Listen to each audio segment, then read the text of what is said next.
The inquest into the death of the late Imam Abdullah Haron has been reinvigorated at the Western Cape High Court. The anti-apartheid activist's lifeless body was discovered on the 27th of September 1969. He died while in police custody at the Maitland Police Station. On Monday, the court heard evidence from commander of the police's cold case investigation unit. He testified that there were no records of the investigations into Haron's death, as Nobesuthu Hejana reports. The family of the late anti-apartheid activist Imam Abdullah Haron has rejected the findings of the original 1969 inquest into his death due to multiple inconsistencies. Several of these have been outlined in court. Among them are the alleged cause of death, the lack of cross-examination of key witnesses, and the absence of autopsy photographs. Deon Peterson, commander of the police's cold case investigations unit, told the court that upon taking over the case in 2020, he noticed gaps in the statements he was given. I would have requested, to complete the chain with regards to the deceased. That would be by whom was he detained. That would be sales visits. Were the sales visits.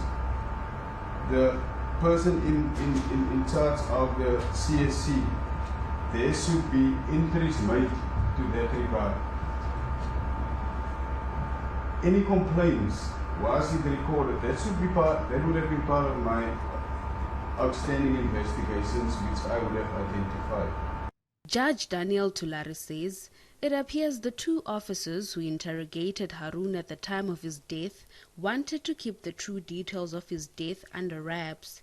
This, he says, is why they failed to provide sufficient evidence of what happened. It seems that this matter fell within the security branch, but for me it seems to be more narrow. It is actually narrowed to basically the two officers. I mean, they are the ones, for instance, as I indicated previously, who go to the morgue.